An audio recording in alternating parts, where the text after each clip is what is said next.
Hey, Jesse. Hello, Lindsay. What you drinking tonight? I am drinking a little Crapple with an energy drink, a Celsius. What flavor and it's Celsius? Pretty good. It's like the Baja something or other, tropical something or other. Baja Blast. I'm all tropical because I want to go on a cruise so damn bad. It's I can't tropical fucking stand vibe. it. I know. We just went on one not too long ago. It's been almost It a has year. been almost a year. It feels like 5 years. All right. We've let's been book together one. like fucking forever. So yeah, it does. It really does. It feels like it's been forever. So what are you drinking overall? I'm having a tangerine White Claw. Tangerine. I don't think I've had a tangerine on the show yet. You've been super clawing for the last month or so. Well, I did venture off on the week that we took off. Or no, it was Christmas Day. I tried the Aldi seltzers and I like them, and I forgot to get some yesterday. I was going to have Aldi seltzers. Yeah, you should have got some while you was out and about. I know. I was doing at Aldi your yesterday thing. and I had a list and I was like, I'm good. I remember all the list, but I didn't. I forgot the seltzers. That's why I don't go shopping, because I'll be done forgot half of that shit. And then I go from like one side of the store to the other. You're My just dumbass didn't look at the list, so. Oh, Yeah, it's got to be on the list. I know. The list. I'm mad at myself. The list. Did you check the list? Because theirs are Check the actually list. very good. Like they have a very like juice flavor in them. You've been kind of going away from the sweets too. You're kind of like more of a, like you're drinking alcohol. Like you're getting to be a lush there, a little alky. You're like, I gotta taste Whatever. something. Yeah, I drank Truly Punches for years, and I still like them, but They're now, sweet. Yeah, they've always been sweet. So to me, though. Walmart, I don't like to go shopping at Walmart, so I do Walmart pickup a lot. And if they don't have Truly's available, I go to White Claw. And almost all summer, they didn't have Truly Punches available, so I got used to White Claw. Then when we got Truly Punches, I was like, holy shit, these are so much sweeter. So maybe that's why I changed so much, because I don't want to get hung in the same flavor field, you know? But I mean, they're all different flavors. They're just less you got a sweet than the variety Truly pack, Punches, yeah. which is good because, I try to limit my sugar intake. Right. Because right. it doesn't. Yeah, because, I mean, if doesn't. they're sweet, then they got the sugar in it. And, yeah. That's why my ass ended up at the hospital at Rockville. And over sugar. With the vodka. With the, whatever. That was an adventure. Let me tell y'all about that. Do the intro first. The intro first? Intro first. Happy Friday. Happy Friday. It's this easy now because we got new shit. Yes. I think. There it is. All that shit's bumping. There we go. Hey. And I'm going to talk over top of it Hey. because we got new shit. And I don't care.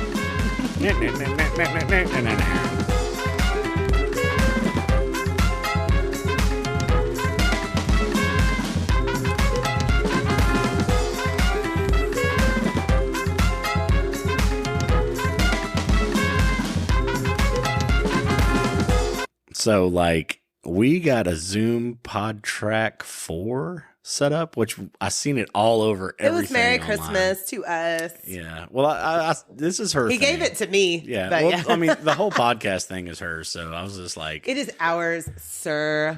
I just mix shit and just comment and goof boot and drink. But we're doing it together. You're giving me an opportunity to drink, so that's as much as and to hear this some comes. horrific and Well- sometimes well, cool yeah. stories. Oh, God. Johnny Cash shit was, I don't want to say cool, I have a but it was feeling, knowledge I have for a feeling you. that this one's going to be nuts. Ugh, Are you going to fuck me up today? I am. And from here on out. I hope you guys liked the Cash story. I enjoyed it. I knew some of it. I knew about 50% of it. And when she threw that Jamaica shit in there. I was about to say, I knew you didn't know about the Cinnamon Hill story. No. That's a 'Cause pretty house that you posted like I said, I'm on the obsessed. Instagram. That was a pretty house beautiful. that they had. Oh, Beautiful. And I looked at some of the pictures too on Google on the inside. Oh my God. I'm going to say it again because I've brought this up 4 times to Lindsay So if we go already. to Jamaica, let's go to Cinnamon Hill. Oh, yeah, and check it out. So that'd be like more cash stuff. Yeah. We'll be cashing out. So I want to say this again because I've already said it 4 times to Lindsay that I finally got us on YouTube. Yes. Yeah, hold on, wait a minute. Make sure you tell them how long it took you. Oh, it took me like a month, but hang on, I'm going to do it again. And I'm going to do it again. I think this applause thing kind of sucks on this one now. It's enough. Stop it, sir. I'm going to do another one. I'm going to do... What's cool about this pod track thing, though, is I can download whatever applause thing. Like, me and you are just going to go like this in the background. I'm going to record it. That's going to be our new applause. And it'll be on here because, you know, I can do that now. It's cool. I like it. I experimented with this. You do that and I'll be like, yes. Yes, bitch. Yes. Gotta have my yes. Yes, bitch. Okay. Yes.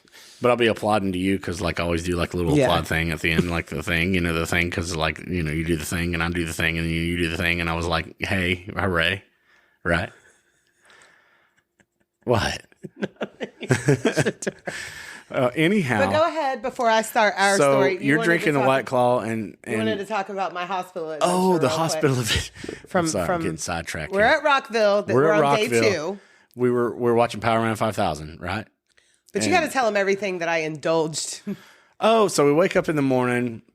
She really loves the chicken and waffles at Metro Diner. So we walk. It's probably a little bit more than a half a mile, maybe somewhere around there. And we get Bloody Marys at Metro because they're bomb. Chicken and waffles was are just bomb. keeping them coming. I don't even know how think many we I drank like consumed. 3. She made me one to go to because she knew we were walking. And then we had one to go. And we're on our way back, goof booting. And we didn't even eat all our food. Feeling good. We brought a shit ton of leftovers back to the camp. We're going to go back to camp. We're going to grab a couple more drinks. We get back to camp. We did grab a couple more drinks, but it was like more I made liquor. us a big gulp cup because we stopped at the gas station to get ice. And I got a big gulp cup of ice and made that so we could share it on our 3/4 mile walk up to the gate. Right.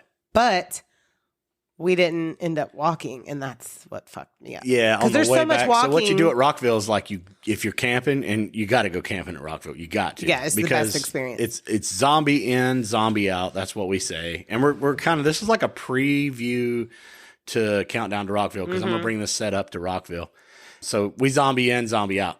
On the way in, we're toasted. We're pre-gamed because drinks in that bitch are expensive. Yeah. Yes, we do buy them. We always have. We've saved money throughout the year for Rockville. It's like a stagger in, stagger out type deal. But the only reason why we stagger out is because we're wore out. We're not really that intoxicated. No, we're pretty much sober when we get back. Yeah. But we get tanked up. We go in.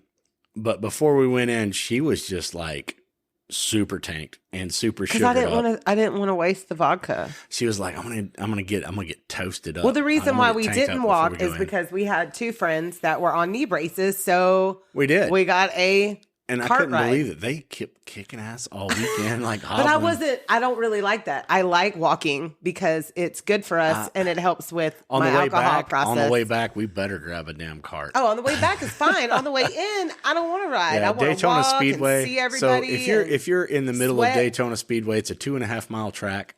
So if you're in the middle of that, you're liable to walk a mile before you get into Rockville. So yeah, we average 15 miles a day, 15 to 20 miles a day is what we walk according to my step counter. It's insane. So you gotta really be on your game, and especially in our 40s now. Shit. Well, because we drink a lot, we eat a lot. Oh, we don't eat a lot, but we eat not so good food. And the food truck shit is so amazing. Yeah, we're almost rail people. Like we have to get as close as we can to the rail. If not, we want like 20 and then feet we're back. jumping. While we're we get into the crowds. It's a lot, yeah. And you got to do that. That keeps your feet from just going numb. Your dying. legs going. So it seems like a lot, but like when you're moving, it helps actually to keep everything. Because if you're standing and stiff, because you got that hour break between bands, because there's 5 stages and everybody's rotating in and out. Well, it didn't seem like there was that long a break last time because we were doing so much walking and trekking because we didn't stay at one stage. We never stay at one. I don't like to stay at one stage all day long. No. We usually make our daily plan. And now we're so deep into bands, like we can pick and choose and be like, oh, we've already seen this band like 4 times. Let's just check out somebody else,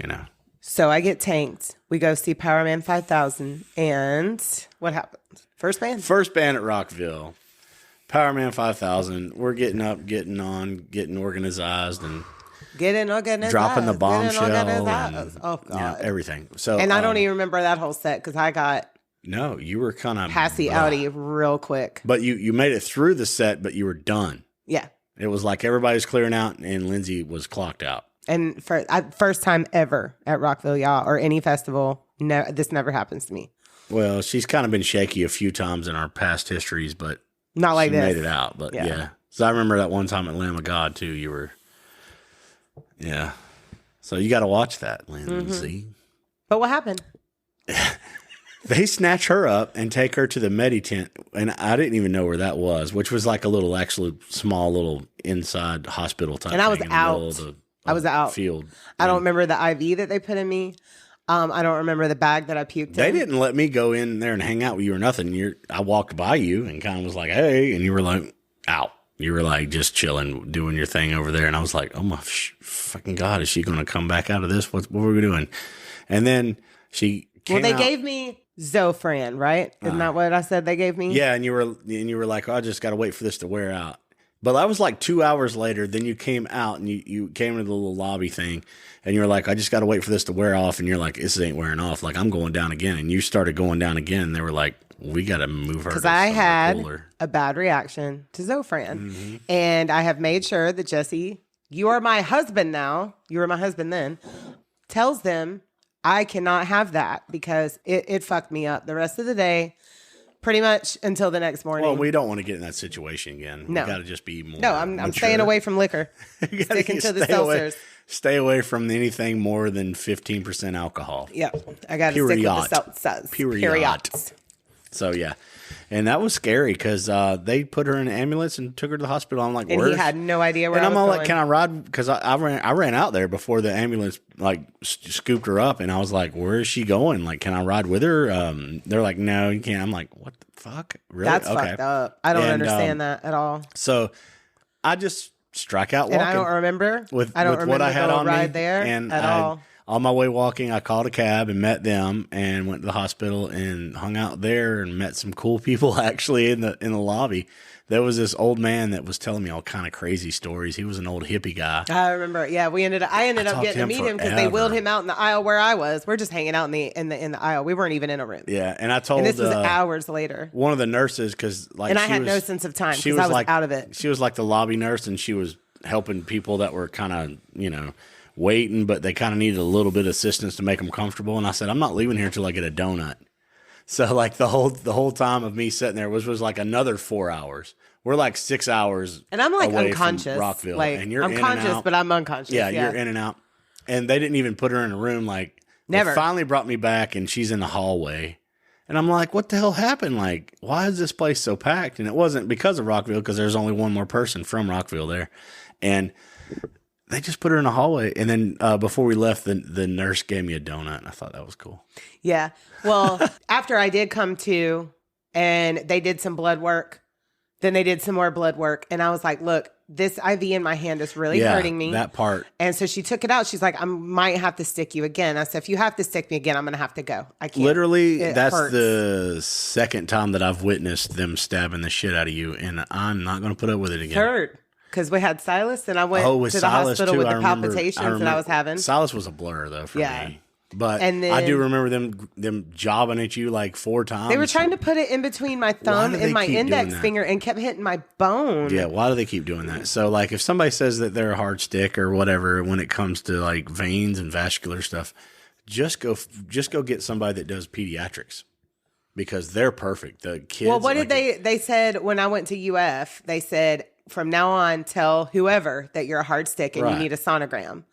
A IV or a vein sonogram. Right, where they can show before they start poking and prodding. Yeah, go ahead and grab it. Well, when she came back and said that she was going to have to stick me again, because all my vitals were good at that point, I was like, well, I'm going to go. I'm going to check myself out.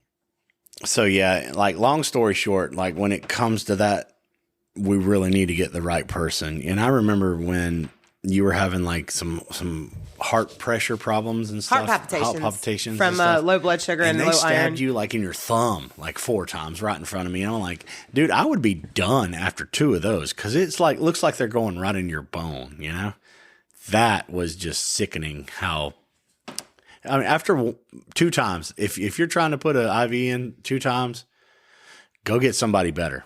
If you can't get it, I'm sorry. And moral of the story: Lindsay's not drinking liquor at a festival anymore. No, but we made it back and we rocked out and we kind of hung out at the camp the rest of that day. So we did miss. Yeah, because the Zofran like messed Alex with me. the It kept putting me Terrible, down and up and down and up. we missed a really iconic thing. Oh God, we missed a few Falling in iconic, Reverse, yeah. Slaughter to Prevail, Limp Biscuit, Jelly Roll, and I'm still mad about it. But luckily, we've seen all of them before. So I'm gonna let you fly though, because we just bullshitted a whole shitload about the Rockville experience. Yes, thank y'all for sticking with us. Yeah. We love you. All right, so we're gonna get our story started. Okay. Get it, girl. Get it. All right.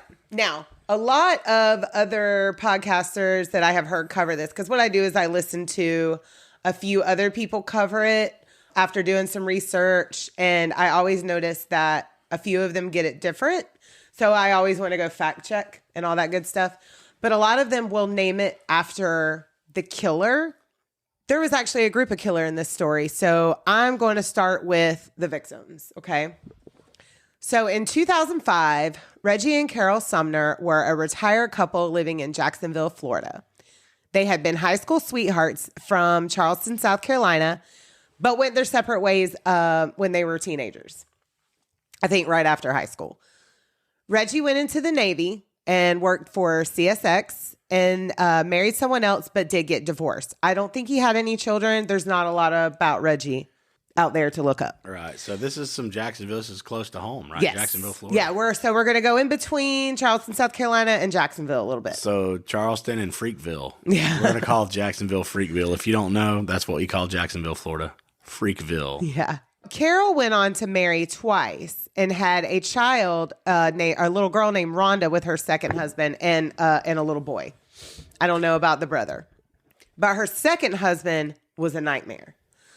Upon the end of their marriage, Carol's husband pulls a gun on her and shoots her 6 times. What? 6 times. And then turns the gun on himself, ending his life. And the shooting of Carol happened all in front of Rhonda, right in front of Rhonda. And I believe he drove away before he shot himself. So I guess at that point where you snapped, you just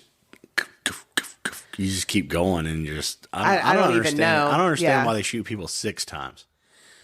And then Is that that's a magic all number? the rounds in a automatic, right? And or a revolver. Revolver, yeah. It's a magic number. And now Rhonda was only 10 years old at this time. What? Yeah.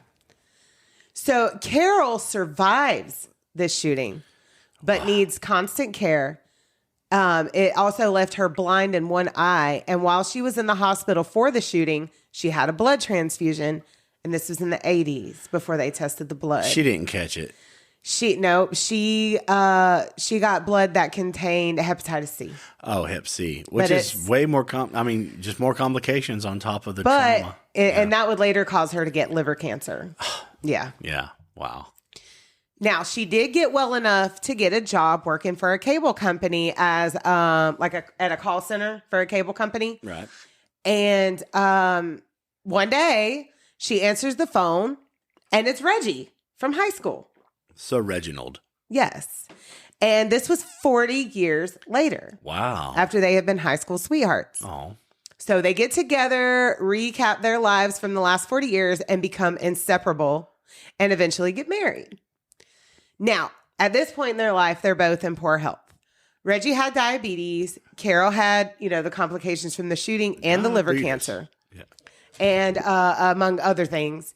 And they decided they wanted to retire to a warmer climate. And Reggie had a house that he still had from his previous marriage in Jacksonville. Okay. So they decided they were going to move down to that house. From Charleston to down to Freakville. Mm-hmm. Yeah. So now they had a neighbor whom they were very friendly with in Charleston named Tiffany Cole. Tiffany was born on December 3rd, 1981, and grew up in Charleston with her parents, Shirley and David Duncan. I have no idea why her last name's Cole.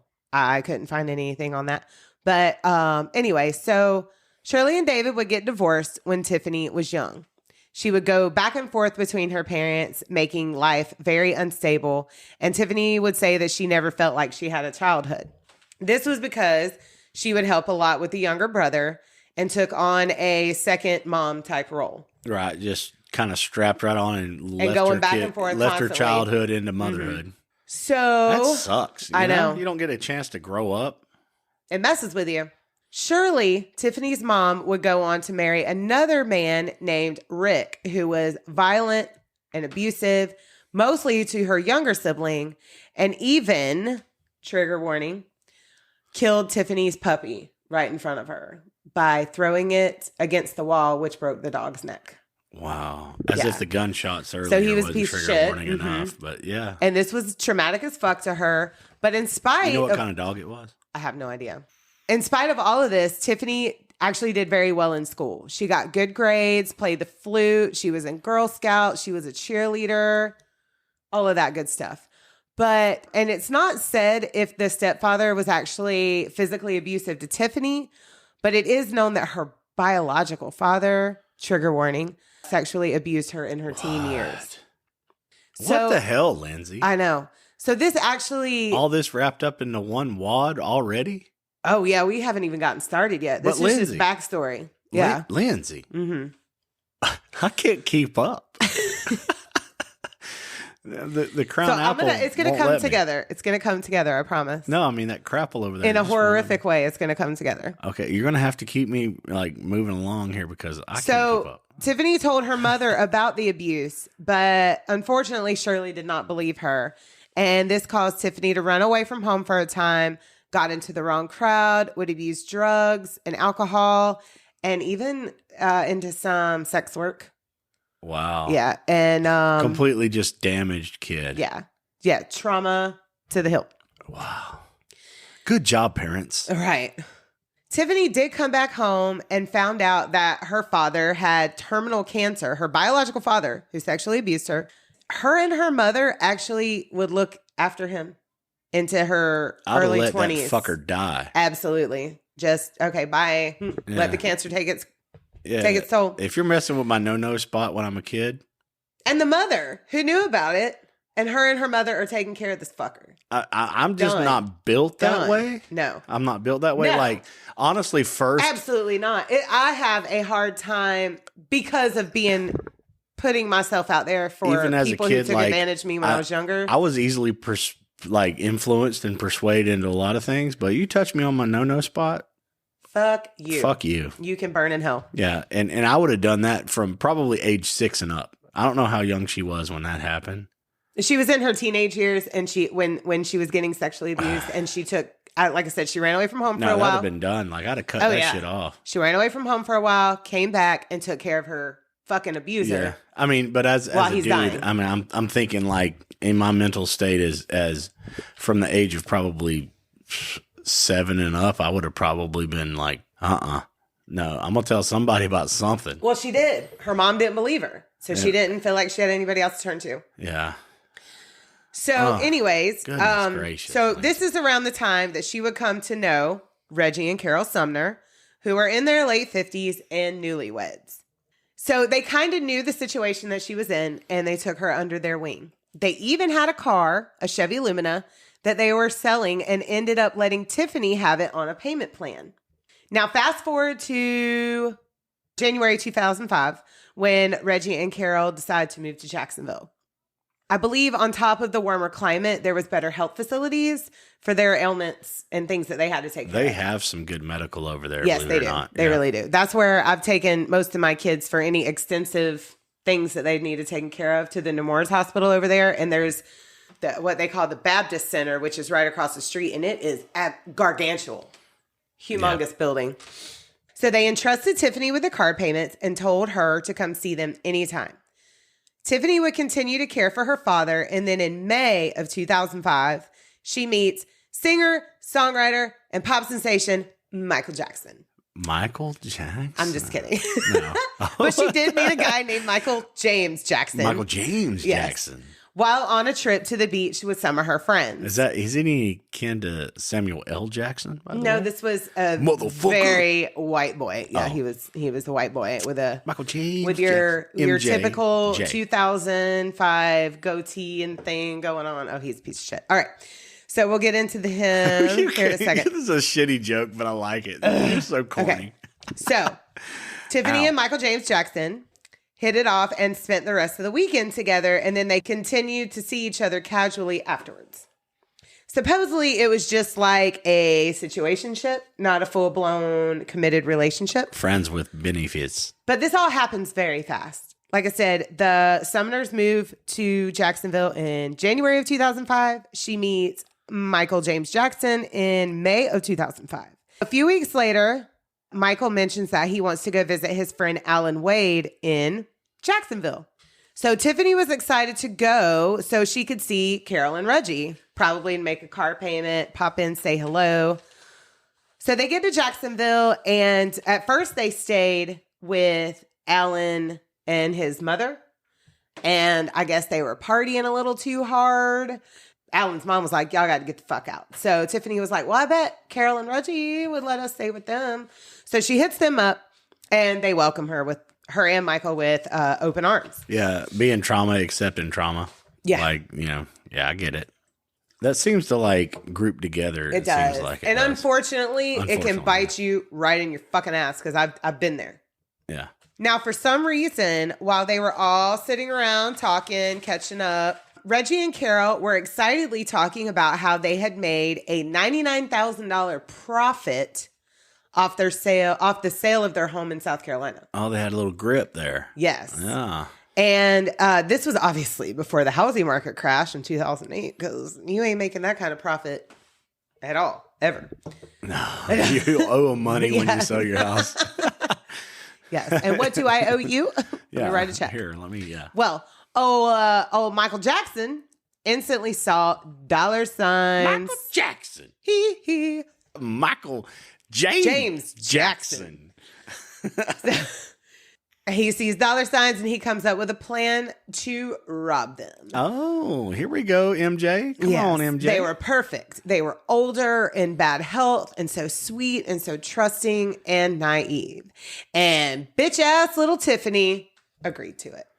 After these sweet people had done so much for her. Trauma on trauma. Well, you breaking open? I'm popping open a watermelon. Hang on, let me take a sip because there's finna be some drama up in here. Cheers. Cheers. Rough. Happy Friday. Holy shit. But oh my God, Lindsay, so far already? Yeah. And then here we go. Freakville fitting to come out. Oof. So they basically cased the place and took note of all the valuables in the home, as well as, of course, wanting to take the money in the bank. So after they leave the Sumners, Michael continues his plan, but not only did he want to rob them, he wanted to kill them as well. And without any good reason. They were pretty much disabled. You could have just took their money and gone on about your life. And let them live, but still. Okay. So he brought his friend, Alan Jackson, and his cousin, Bruce Nixon, into the plan, and they were both still teenagers. So now we got Michael Jackson and Alan Jackson? So we've got Alan Wade. Alan Wade Jackson. So we've got Tiffany, Michael, Alan, and Bruce. So there's no Alan Jackson. There's no Alan Jackson. All right, it's ahead. Alan Wade. Alan Wade. All right. So they go to Walmart down the murder aisle and also over to Office Depot, gathering up supplies, Dexter Morgan style, with the saran wrap, the whole duct tape thing, trash bags, duct tape, shovels, everything. Pickaxes, dynamite. So Tiffany rents a car in her name, stupidly thinking it wouldn't get traced back to her. And they head on back down to Jacksonville. This was July 8th of 2005, and she had just met this shitbag in May. It's hot as fucking July down here. But she had just met Michael in May. It's July. That's 2 months later, what? And she's already planning murder and robbery over and murder. Fucking 90 grand. Mm-hmm. Are you gonna? I would never kill anybody for less than like probably at least $1 million. You wouldn't kill anybody for any kind of money. No, but it would never even come to my mind to even like any conspiracy, anything. If I thought that I could get away with I would have to be a millionaire to get away with it. Like even try it. And I wouldn't even never try it. I've never even thought about killing anybody. You know what I'm saying? Even people that I completely hate, I've never thought about. Do like that guy that worked at McDonald's did, get the CEO. Okay, we ain't gonna talk about that. Get some hot coffee on you or something. They go, they're heading back down to Jacksonville, and on the way, just over the state line in Georgia, they found a forest and dug the grave. Preemptive, right? Dug the grave that they plan on putting the Summers in. Sumners. They get to the Sumners' house, and Alan and Bruce pretend to have car trouble and ask to use the phone. Being the trusting people that they were, Reggie and Carol oblige.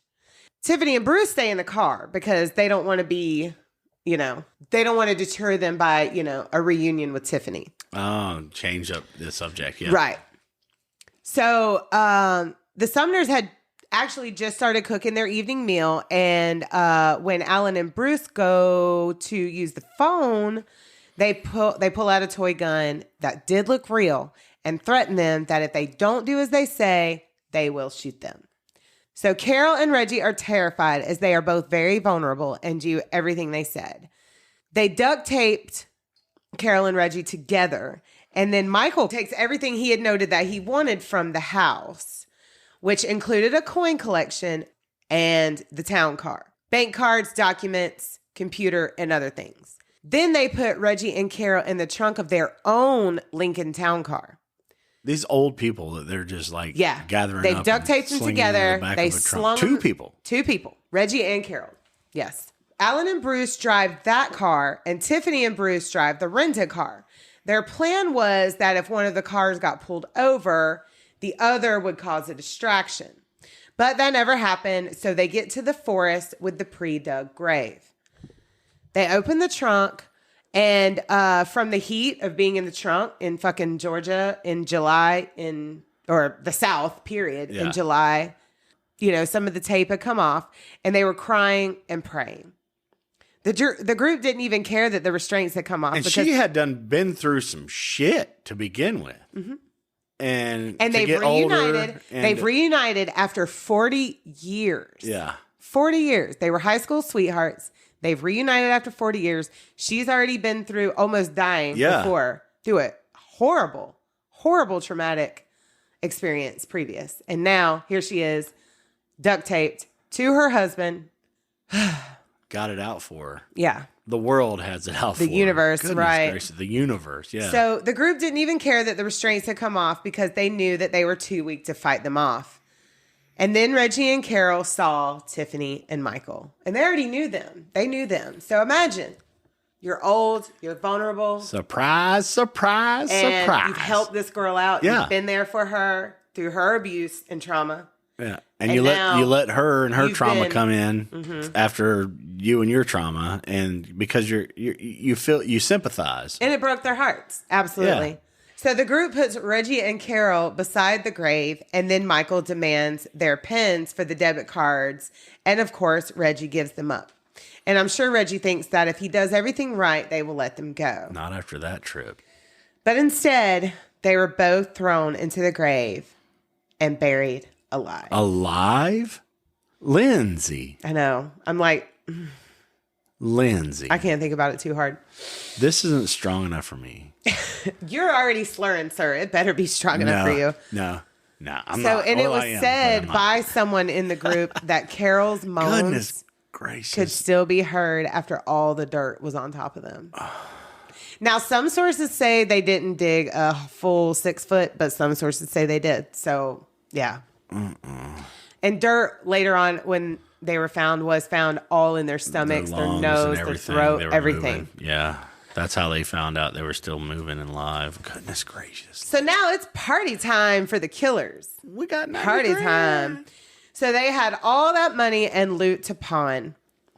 These heartless fuckers rented a limo, and I doubt there will be pictures of that bullshit in our Instagram story. There's pictures of that? Pictures. Living it up. Oh my God. So these heartless fuckers rented a limo, bought some champagne, video games, all kind of stupid shit. Tiffany got herself some real tasteful clothing, including a strapless top that says Diva. Oh, you go, girl. Yes. She should have got those like I said, there's pictures of all of this. Like back. One had the money in their mouth. Balling. Like in their mouth. What? So they're spending and pawning, and Tiffany is a big part of the pawning process. Now, they underestimated Rhonda, Carol's daughter, who she was very close with. So Rhonda calls her mom every day, and Carol always answers. But for some reason, killers in a lot of cases, they don't really think about what the rest of the family has got going on.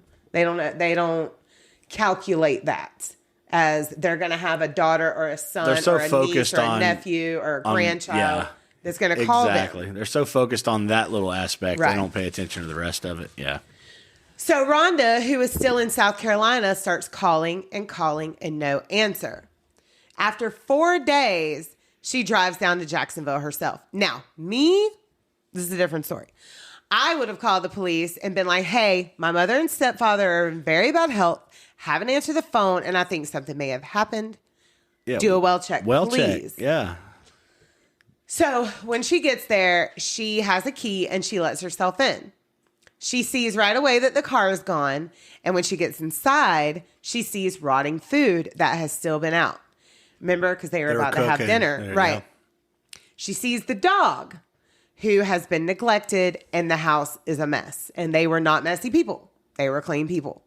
And Carol's purse is in there. Medicine is strung out and no sign of Carol or Reggie. And this dog was like Carol's baby. She took it everywhere. It was a pocket puppy. Right. Huge signs of something not right. Right. Yeah. So Rhonda files a missing person report right away and then talks to the local TV station to get the word out. And Rhonda knew how trusting they were and thought for sure they had at least, at the minimum, been lured into a dangerous situation. So investigators find the missing car first. It's about an hour away from Jacksonville in a secluded area, and its battery had been taken out. Then they go look in the trunk and find 4 shovels and duct tape. And the car had been wiped clean. So that was all the red flags that they needed. The police decided to deactivate the couple's bank cards, which was very smart, and I hope that that is routine because... Yeah, nowadays, if there's anything weird, like, if me and you travel, they hit us up. I know, that's what I'm literally about to talk about that. So the group had been trying to withdraw the money one ATM at a time. And what are at all ATMs? Cameras. Plus, making different purchases, making withdrawals like that will flag the bank. Right. Because like you were just saying, if we go to spend $1,000 in a day making different purchases, we get a call from fraud protection at some point in the day. They're like, hey, is this good? If we travel like on a cruise or anything.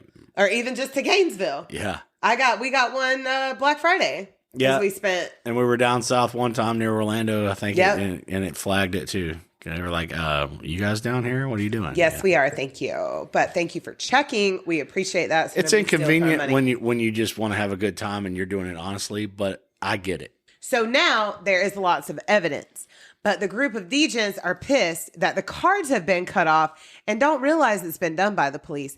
And they actually call the police themselves. They're like, hang on, wait a minute. This car that has 90 grand on it, I've only gotten like the police 10 grand out of it. And I'm pissed off. I need to speak to your manager. So even though they have all of Reggie and Carol's bank information, they could have called the bank. God, but Michael James Jackson called the fucking police pretending to be Reggie. Motherfucker. Michael J. Now, Jackson. the police were like, hey, we've been looking for you. Are you okay? And Michael, pretending to be Reggie, is like, oh, yeah, I'm good, bro. But my bank cards need to be reactivated. And they ask him where he is. And he's like, oh, I'm in Corpus. And they're like, in Delaware? And he's like, yeah, Corpus, Delaware. Well, guess what? Corpus, Delaware doesn't exist. Oh. So, and they also spoke to Tiffany, who pretended to be Carol. And it was a very somber conversation. They were like, are you okay? She's like, yeah, I was just sleeping. And is everything okay? Are y'all in any harm? No, we're good. We're good. So, and they know this is bullshit. So the police recorded this conversation and played it back for Rhonda. And she was like, hell no, that's not my mom and stepdad. Hell no.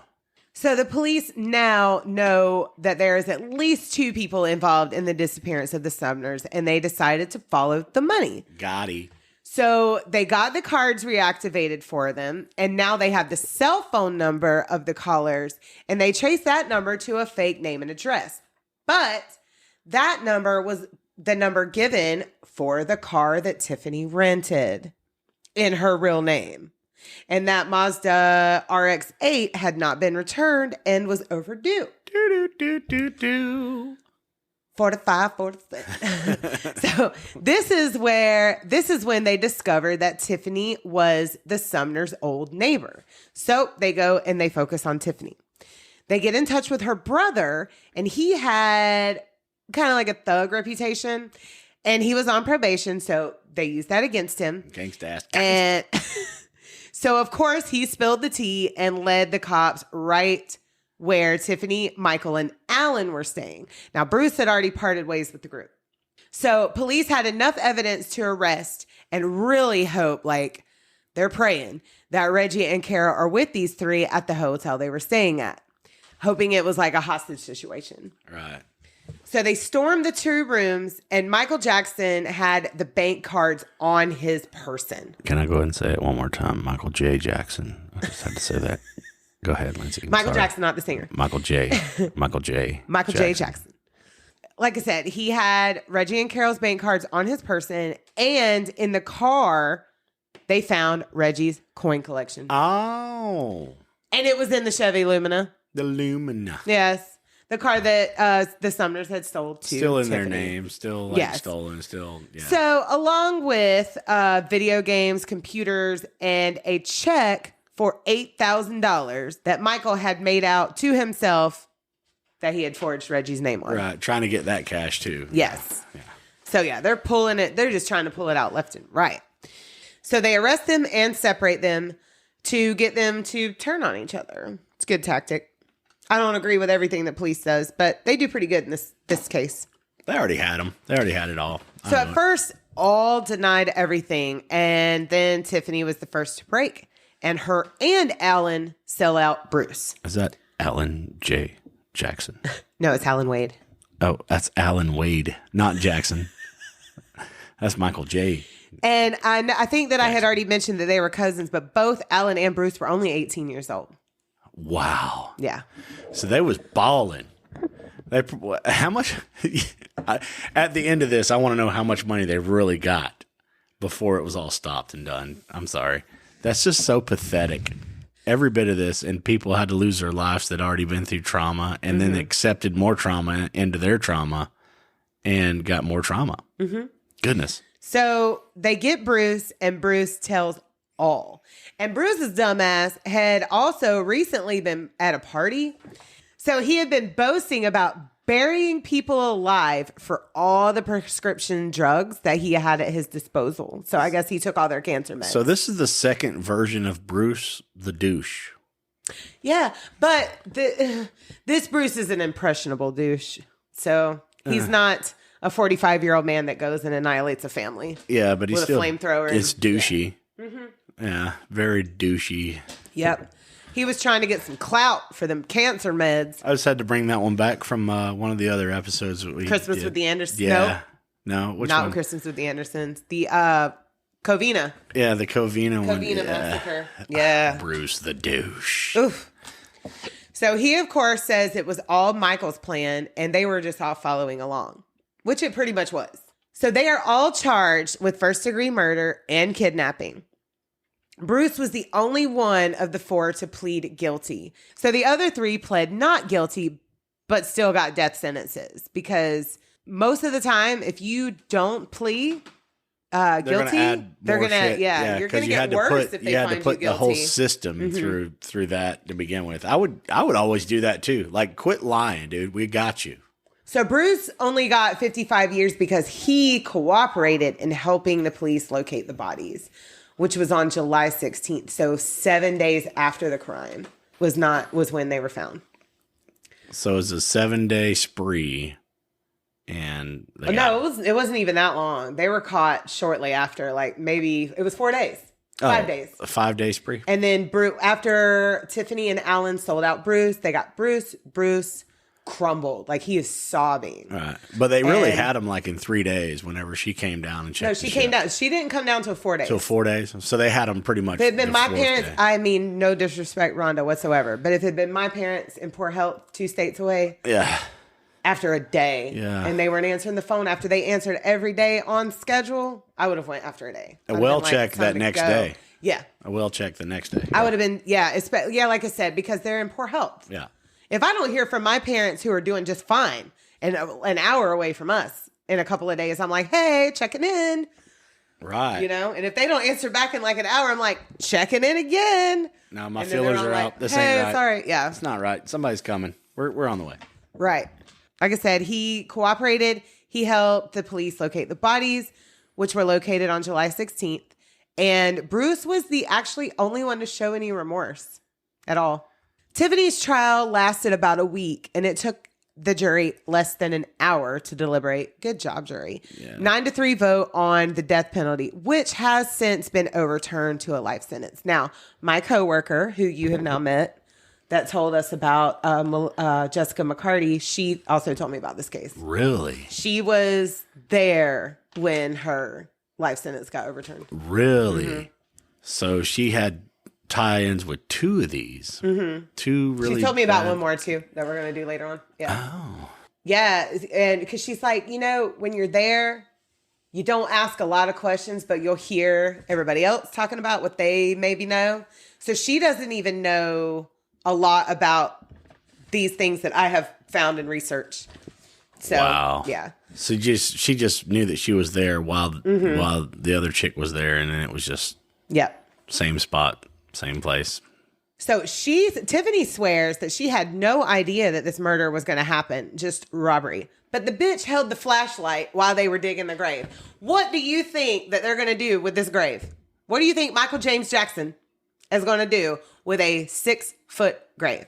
Right. Now, most of the sources I found did say 6 foot. Like I said, only a couple said it was shallow. Making it from the grave to the house, you're done. 6 feet you're done. A lot of digging. Yeah. I don't think I don't know. Because if you put a body there, you're only putting a couple of feet of dirt over top of that. So 4 feet. But she's saying she didn't know they were going to do that. But she held the flashlight. She helped them do it. Yeah. Yeah. So fuck you, Tiffany. Ugh. She said that she had no idea that the Sumners were even in the trunk until they got to the gravesite. Probably helped them load it in. Bitch, this would have never happened if it hadn't have been for you and your connection to these people. Yeah. These poor, sweet, old people who did not deserve it. And Michael Jackson. Whatsoever. Michael J. Jackson wouldn't even known they had the 90 grand until she told him. Now, Michael Jackson had a revealing phone call with his grandma who raised him. Like he called her mom, but it was his grandma. And I guess he didn't know that jail calls are recorded. And oh my God, give me 2 seconds to look up the podcast. They go in depth into this phone call, and I could not. That was just too much to type. I was like, fuck. But it's a lot. On top of all the trauma, I just got to be sarcastic on top of how dumb you have to be to do, I mean, all this murder and everything over just 90 grand. Homicide Worldwide podcast, they go in depth into this phone call that was made between Bruce and his grandmother. And it is hilarious. But I did not, it would have took me another 2 hours to type out all that back and forth. I'm not trying to be numb to it at all. This is crazy as fuck to me. Yeah. But at the same time, how dumb can you fucking be? How did you figure all of this shit out and come up with the conclusion that this is going to work? That's what I'm saying. These are dumb ass people. Kids. They're kids. Children. And why, Tiffany fucking Cole? Why would you do that to these people that took you in? Yeah. Took care of you. And you know that they're old and you know that they're feeble and you know that they're trusting. And how do you do something so heartless? I couldn't even do that to one of our neighbors that we barely know. It's the most selfish thing I've ever heard in my life. Really, this one is. Ugh. Like, there's no amount of money, none, that would make me kill, rob, nobody. I will get a job. I will work my job, and I will make my own money. I would rather live on the street I would than never steal or conspire rob from somebody, into any of this stuff, but like life or death, it would have to be over $1 million for me to be like, I'm gonna come up with this plan, and I'm not gonna kill anybody to begin with, but if I felt like I could get away with some kind of crazy murder, it would have to be way more than 90 grand. And it would have to be somebody that was horrible. It would have to be a horrible. It would be a human Dexter being. Morgan type situation for me. Yeah. Yes, that's the only murders that we would agree with. I mean, is Dexter Morgan. Honestly, and I couldn't talk Lindsay into doing it anyhow, no matter even if it was a Dexter type situation. It's hard for me to kill a spider. I'm always telling Jesse, save the spider, put it outside. I couldn't wrap my head around doing it, period. I will kill a roach, though. Fuck a roach. Like, I would have to feel like if I ever did get in that mind space to where I felt like I'm going to just, like, off somebody, or I wouldn't even want to kill them. I would just, like, try to come up. It'd have to be millions. And I want my own island. Sad, even though Tiffany's situation was horrible, she's caring for her father who abused her. The Sumners would have taken her in their house in Jacksonville, probably helped her get a good job, help her There's turn the her point where life you around. fucking turn around. There's the point where you're like, these people are a blessing to me. I have been through a lot of shit. And I'm gonna take this in, and I'm gonna just build she back. She knew this guy 2 motherfucking months. And there's 2 nothing fucking months in life for me. And she said, okay, let's go rob these fuckers. Right. And they weren't even in a serious committed relationship. They were together 2 months. They were in a situationship. They were just fuck buddies, pretty much. That was what they were. And Michael J. Jackson got up in the mix. And she was a dirty ass, but trauma. A lot of trauma. Right. Trauma. I'm not just going to just put all that right onto that poor human being, but on both parties, all around, a lot of trauma. And Alan and Bruce even Michael should have Jackson, looked right at Michael and said no. He should have stopped it to begin with. Yeah. If Tiffany didn't, Alan and Bruce should have said no. Yeah. So Michael and Alan received death sentences. Michael Jackson was actually overturned to life, but then he was resentenced again to death. Tiffany had, at that time, been the youngest woman in history on death row in Florida until she was resentenced to life. 2000 what? And there was only, this was in 2000, her trial was in 2007. So around 2007, 2008. Because she was just resentenced not too long ago to life. Yeah. So 2007. Until a few years ago. She was the youngest. And, there wasn't that many women on death row. Eileen Wuornos, who we are covering soon. Ooh. She was one of the first women, period, to be on death row in Florida. Mm-hmm. Wow. And then Tiffany was the youngest. So they were in Baker County then? Or what prison did they put them in? I didn't look that up. Baker. I bet they put them in Baker County. While we wrap this up, things that you can watch related to this crime. You can watch the 3rd episode of the 2nd season of Your Worst Nightmare. The episode Good Deeds Punished on Wicked Attraction. The episode Loathe Thy Neighbor, which is the 2nd episode of the 5th season on Deadly Women. So there's where you can watch things on that, and I want us to watch those. We don't have to do it tonight, but we can. Yeah. That way you can That way you can put everything faces. to really. I mean, our conversation is just. I'm still appalled and a little intoxicated at the same time. I'm sinking it in, but it helps with the visual and Yeah, it does. For me. So Reggie and Carol did their remains did get cremated, and Rhonda has them in an urn in her house. And Rhonda, being the amazing person that she was actually very grateful to Bruce for admitting the truth and for helping the police find the bodies. Yeah. Because they could have none of them could have said anything at all. So Brucey wasn't so because douchey. I tell you, as much true crime as I listen to, there are a lot of fuckers out there who will not tell. They won't. They will bend. not give the family closures. Bend. They won't bend. Yeah, I completely hate all that. Yeah. So is that the whole? That is it. That is our story. And like I said, most of the people put it just under Tiffany, but there was a group of them. So our episode is going to be Reggie and Carol Sumner. As chaotic as everything was and scattered out with the teenagers that did everything. What a dumb But honestly, decision. it wouldn't have happened without Tiffany. What a dumbass decision. I'm not going to name our episode after her. Broken Tiffany. Yep. Broken Tiffany. She was broken, and I 100% admit that. But you don't take advantage of people that are there. Those were her angels, and she didn't even know that should have been the turning point for her life right there. That right there.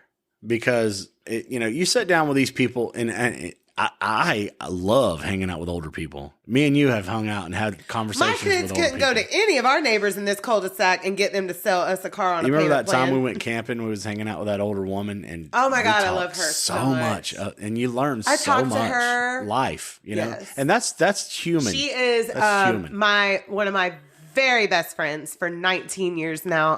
It was her relative, and we had one of the best conversations ever. It was us two and her, and we just sat by the fire. She is from New York, and something that just stories and that life. like just her story when she said she was in an abusive relationship and the judge did not give a fuck at all. No, it was like and she that was was saying just that common women law were for you the just- most have been the most oppressed species on the planet for hundreds and thousands of years. I would and it's say all the way absolutely up to like 2010. yeah. And it's absolutely 100% true. Yeah. And it just, I mean, and I've known that, but it just like when she said those words, it clicked with me how true that statement was. Yeah. When she told us the horrific things that she went through, oh, I'm going to cry. And she was not able to divorce that person. Yeah. And she said she had no support from no lawman, nothing. She had no support. No. And it was awful to me. Because I went through a similar situation and I had help. And I'm grateful for that. I had help, and I don't know what I would have done without that help. But she had nothing, and she rebuilt her life. What I really loved about that conversation was we came to her, and it turned into this conversation to where she felt comfortable enough to tell us that in confidence, and she was like informative, you know, about life and how, you know, things were really shitty, you know, for women and the things that she had been through, her personal experiences. She's just my best friend's cousin-in-law's grandmother, and we had the best. They're all out there partying, and they're camping. They're out there partying. That was a great weekend. And it was hot, but it was great. Me and Lindsay and her were like this throuple of like just gathering information about conversation. history. Jesse and I, this is when we still smoke cigarettes. We're drinking and chain smoking. And and getting it in, like that's just we real had the good. best conversation with this woman. It's horrible that she went through those things, you know, and it's horrible that you went through things too, Lindsay. And everybody goes through things in life, but sharing those the fact conversations, that she was able to get out of it somehow with no support and that in confidence, like for us to sit down and she really needed that just as well to be like, hey, I'm sharing this information, common things that happen in my life, but y'all are gathering something from it and you're being receptive. So that's a good thing. You know, those conversations I've had thousands of times with other older people, because I really love doing that. And you even said as a kid, you used to go to like the VA and hang out with veterans. That's all I did was hang out with old people. Talk to them. And there's just so much that you can grab from older people. I was the only child. My parents, I mean, that's pretty much all we did was go to church. Yeah. I was definitely, this is a humble brag. I made very good grades and I was able to get into these special programs where I was allowed to leave school and do cool things that some of the other kids that were struggling could not because their grades would suffer. And I was able to go to our VA hospital every Tuesday. And we were all assigned a veteran that we would talk with. Right. And I actually taught one that was deaf and dumb.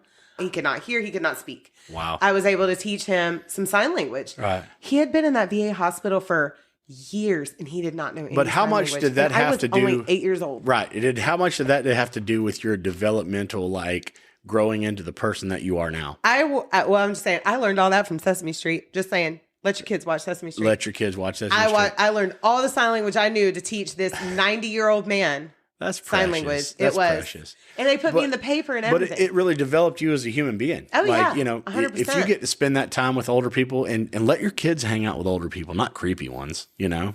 Yeah. Definitely not. But let them experience those because working in a restaurant has jaded me a little bit, but then I think back to those moments of where some of that time was very precious. Like my veteran was from World War I.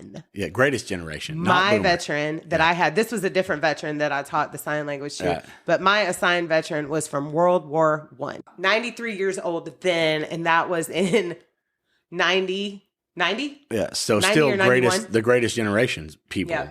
So not boomers. I mean, we get annoyed by boomers at our age, but there's so much you can gather from them as well. You know, it's just like as being a kid, as growing up, you know.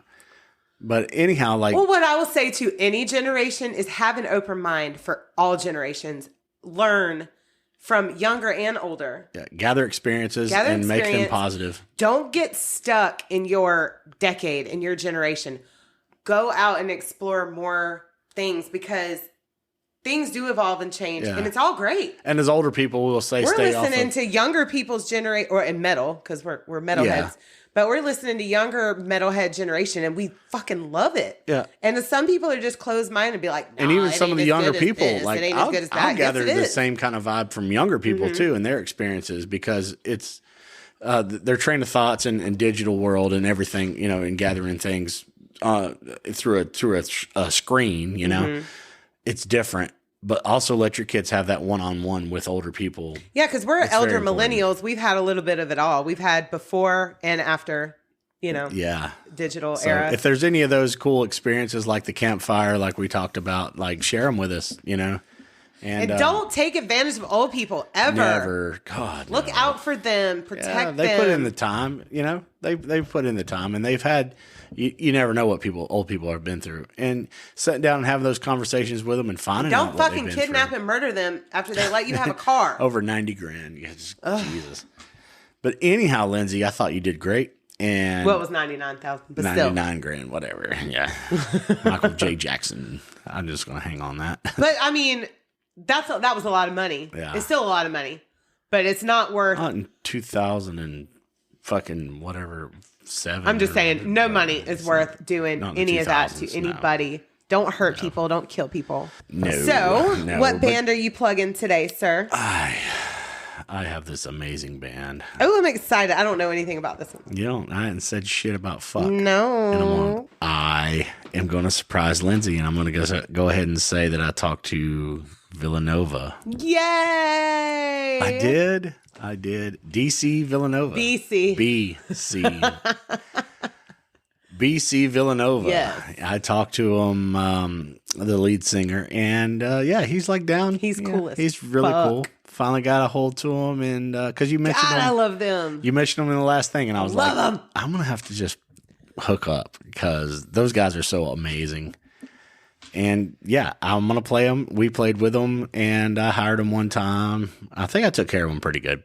Mm-hmm. And I want them back in Florida. I told them. God, I want to go see them so bad. It's been years. I told them, I was like, y'all got to come back to Florida. I don't know what they're doing. I don't know what they got hanging, what they got going. I don't know if they're doing shows. Let me tell you just a little bit about their dynamic, how great they are. So Jesse puts on a metal fest out at one of our local bars. It's still about a 30-minute drive from where we are, but it's out in the sticks.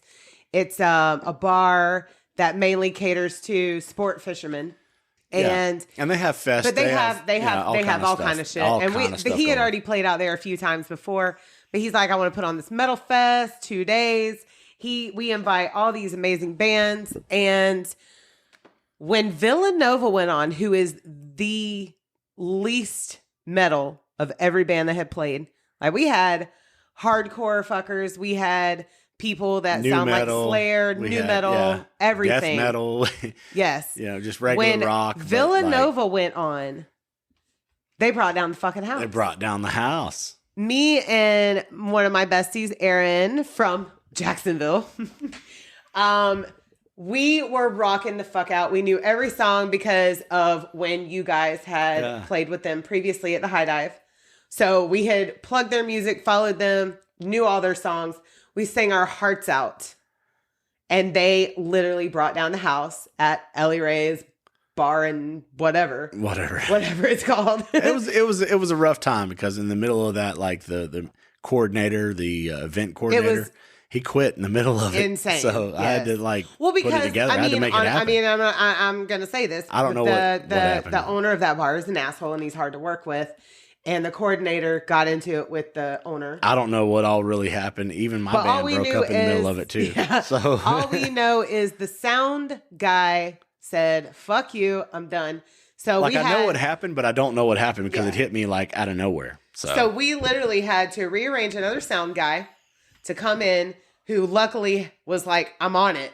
Came in, put all the sound on, Villanova showed up, and they're from South Carolina, right? Yeah, I had like No Self come up from Orlando. I had all kind of cool bands. What was the band? Three Knuckles Deep. They which were is a great. death metal band from Tampa. Yeah, Good. Yeah. Johnny Knuckles, I think is his name. Yeah, really cool cat. The lead singer of that group, really cool cat. Yeah, he's very active on social media. I see him a lot. Yeah, all the bands were amazing. Oh and then God, it was I had such to cut a fun some weekend bands because we had rain in the middle of it. Remember all that? But we laughed so much that night. You remember us in that little thing that they put us in? The little cabin. It was cabin. cute. We stayed with Sissy Shelley and fam. It was really fun. Yeah, we stayed on an air like mattress. Afterwards was just as good as the whole festival. But Villanova killed brought the house and down. I want to play some Villanova. Lindsay, you did amazing. Thank you. Yay! Woo! Now let's hear some Villanova. Okay, I'm going to play it. Hard to Be Around by Villanova. Yes. And I want you guys to really follow these guys. We've finally hooked up. I mean, so many amazing bands, but I finally hooked up with Villanova because that is her heart. She loves it. Love them. So some good rock and roll, some good Aaron, I'm amazing dedicating this to you, boo. I know you just started listening to us. Yeah, hey girl. Hey girl. She's binging us right now today. So, she messaged me. That's awesome. She's going to love it. And Villanova, we're going to share this and we're going to support you guys no matter what your endeavors are right now. And all the bands, we're going to support them. So Villanova, Hard to Be Around. It's my favorite song, so I had to play it because It's mine too. Is it? Bumps? Yes. And my second favorite Bumps. is Straight to the Bottom. I think Straight it's what it's to the bottom. Check these We're ready guys to out. jam. We're ready to jam. We're going to play this song here. You guys check it out.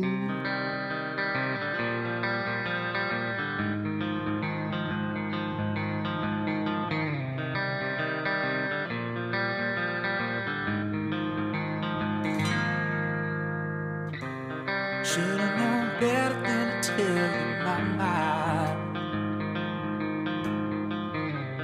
Would've been better tearing me up inside. But there's only so much a man can take. There's only so much a man can break. And then you told me it's hard to be around.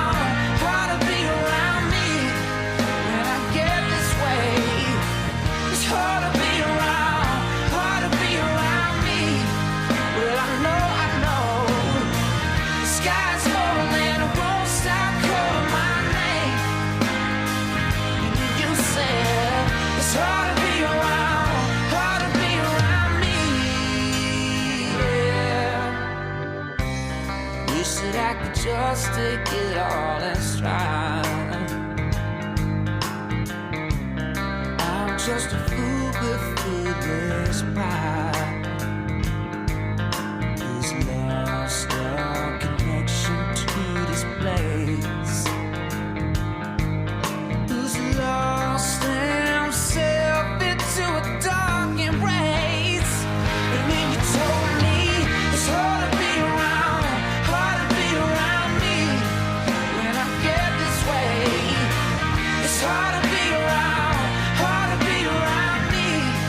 Well, I know. Say the sky's falling and the boats stop calling my name.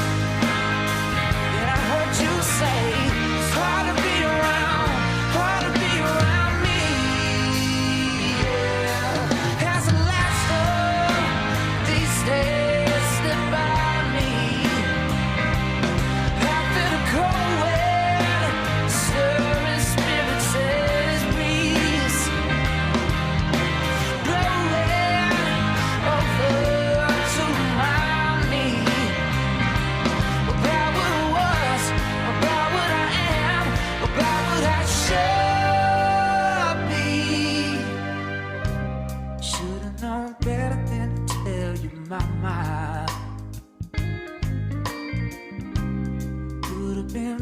Tearing me up inside. But there's only so much man can take. There's only so much a man can break. And then you told me it's hard to be around me.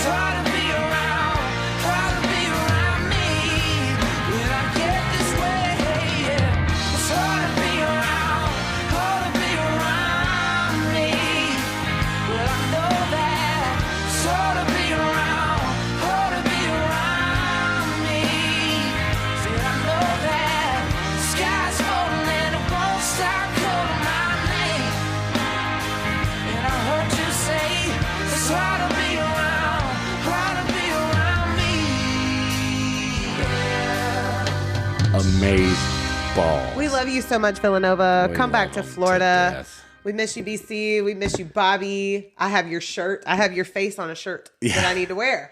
We want to haven't been see. able to wear I it. want to see him slapping the bass again. Slapping the bass. Come to Florida. One of the best bassmen besides Les Claypool. Villanova, honey, come My two favorite bassmen are Les Claypool from Primus and Bobby from Villanova. I can't stop. Bobby from Villanova. Bobby. Really cool band. Really awesome. I'm so glad I got the opportunity to Dreads hook up. down to his feet. Yeah. Hooked up. Or he did last had time to play them. I don't know. They got a few albums out, so check all their stuff out. And they're Yes. dynamic. Like their albums are dynamic. I'm They're like looking an up- Incubus. there's another song that I really like You that know I how wanna like plug, Incubus too. will have like so many different dynamics between Science and Morning View and like their albums. Bird in a Cage is a really good song. Yeah. Yes. They're just that dynamic. Like one of the albums I was listening to because I was checking out some of their other stuff. Some of it's kind of got a more of a country type swing to it, and They some of it's literally rock. like hit, some of it he'll be like raw, and I'm like, damn. they and hit then all it'll the get more genres groovy. right in your soul. They're Yeah. so groovy, and that's why I love And them. seeing them live is great because Bobby goes off onto a tangent with his bass. Yeah. He's slapping a bass. Yeah. It's good shit. and they come out with that. And it's great. And BC gets into. He's a good showman. Like he's a good front man. A really cool band. So if you ever get a chance to check out Villanova, North America, or anywhere, hopefully these guys just decide they're just going to be famous and travel. I think I'm not 100% sure, but I'm pretty sure that he has a son named Cash. Oh wow! Yeah. So I think I've check seen out that on the Villanova. socials. Yeah. And thank you guys so much for listening. And we will see you guys next And if you're new Friday. here, go back and listen to all of our backlog. Yeah, check out the backlog. Check out YouTube. I'm finally there. We're finally there. DrinkaboutSomething.site. Yep. Follow us on Instagram. Everything. where I Follow post us. pictures. And we will see you guys next Friday.